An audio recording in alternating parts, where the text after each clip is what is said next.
welcome to this lecture.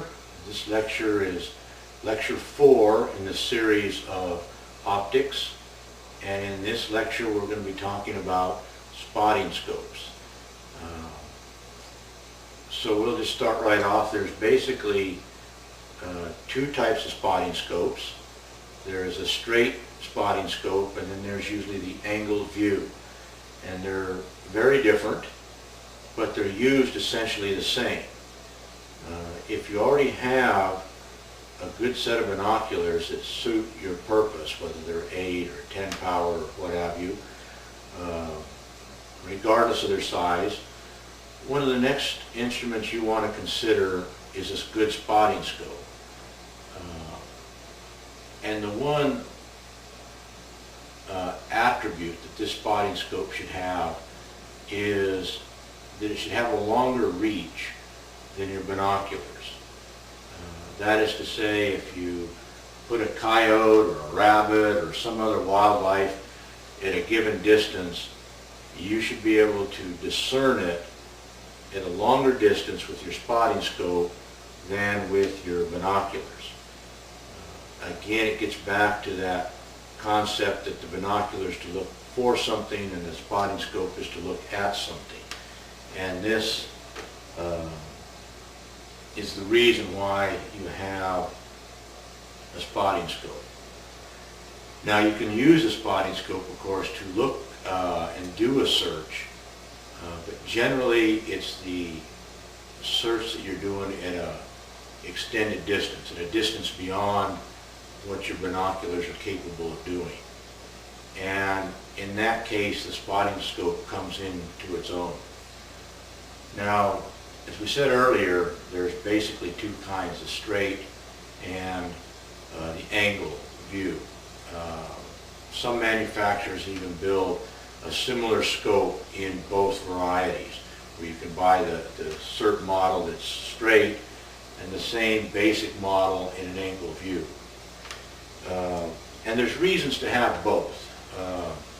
And a lot of it tends to be opinion and even prejudice. I prefer the angle view, although I own a straight spotting scope as well. And they are quite different. For one, the angle view has an added element, the mirror, or prism. There's different ways of doing it. And the straight does not have that. And of course, as we talked earlier, every time you add another optical element, whether it's a mirror or a piece of glass or what have you, you're burning up light and you're adding distortion. So this particular spotting scope in its straight view style optically is actually a better spotting scope. It will be brighter, a little bit brighter, have a little sharper image, and so on. However, there are limits and differences. One of the limits that I have found over the years with a straight spotting scope is actually trying to look up. And it seems like you do that more than down. And when you try to look up, especially say if you're going to use it for the night sky, you can see that this spotting scope can attain an angle like this and still be reasonable to look in. You have to lift it up a little bit. But you can cover the night sky a little better, or look up a steep hill. Whereas a straight scope, you would have to look way down into here, and it becomes difficult. The opposite does become true when you try to look down. However, you can see that you might have to stand up, or you can lower the tripod, and that is one way to cure that problem. Whereas the straight scope is actually a little better. It has a little more advantage looking down. Now, there's another trick that I've used a number of different times that an angle view you can do that's kind of unique. Let's just say we had maybe a herd of antelope off over in the distance or something like that. And what we can do with this is you can actually, I'm going to lower this a little bit.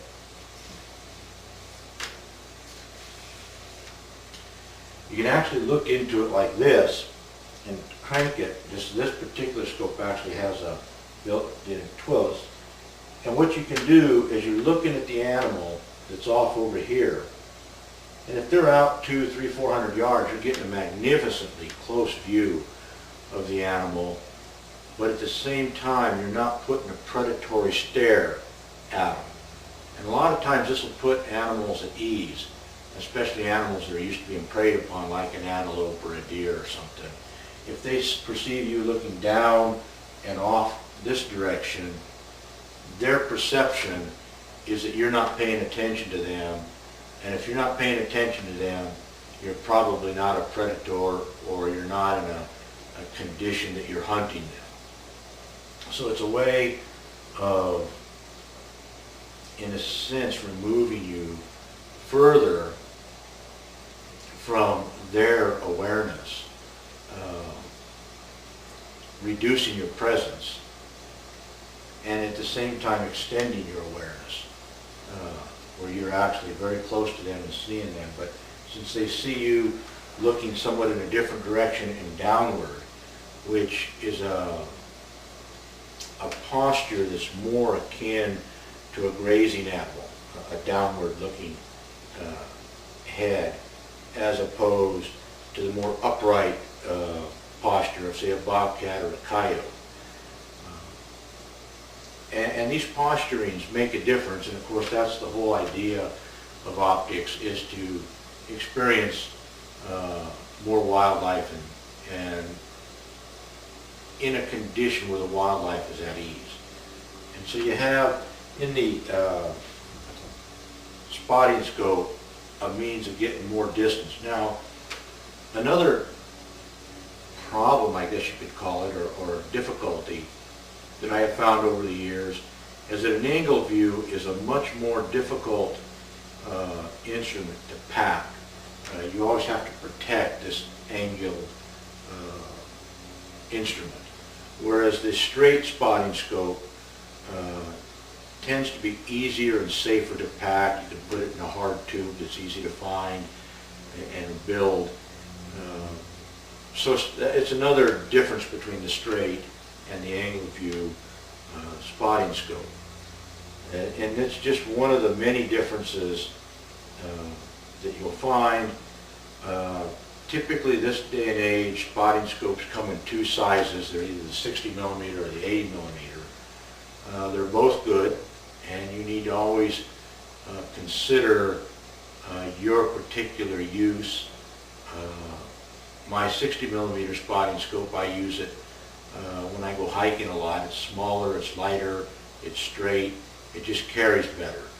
It doesn't have the reach that this instrument has, but it does carry nice. And this instrument's mostly used from a vehicle, but I have hiked with it, and I do have a special case made up for it. But it has a lot of reach, and if you're going to go into a situation where you want a lot of reach, this is the better instrument. Now, the other thing about spotting scopes, as opposed to binoculars, is the time on glass. You'll never spend as much time really looking through a spotting scope as in comparison to a binocular, especially one on a tripod. The eye strain is always an issue, and since most spotting scopes come in a zoom package, that is usually something like 15 to 30, this one's a 20 to 60. You always want to start out with your spotting scope on the lowest magnification. That has the least eye strain and the brightest image. And there are times, especially early in the morning, late in the evening, when brightness accounts for more than magnification. And this is one of the tools that you can actually use to understand that, to realize and play around with different magnifications, and how that affects the image as far as distortion and lighting and so forth. But it's just one of the many tools that you'll want to have in your tool bag when you go into the desert and you want to learn the way of things. And with that, I hope you appreciated this lecture on the spotting scope.